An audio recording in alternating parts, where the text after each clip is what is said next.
রিজিকের মালিক আল্লাহ তাআলা, ইনি রিজিক দেনেওয়ালা, ইনি সবার সর্বদাতা, তামাম জাহানের পালনেওয়ালা।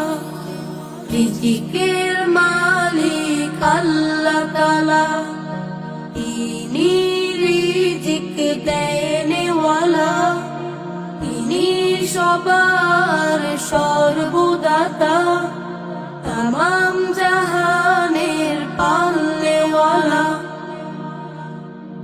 পৃথিবীতে মানুষ পাঠানোর আগে সবার রিজিক তিনি তৈরি রাখে। যে তার গুণগান গায় তাকে, যে সাড়া দেয় না তার ডাকে। পৃথিবীতে মানুষ পাঠানোর আগে সবার রিজিক তিনি তৈরি রাখে। যে তার গুণ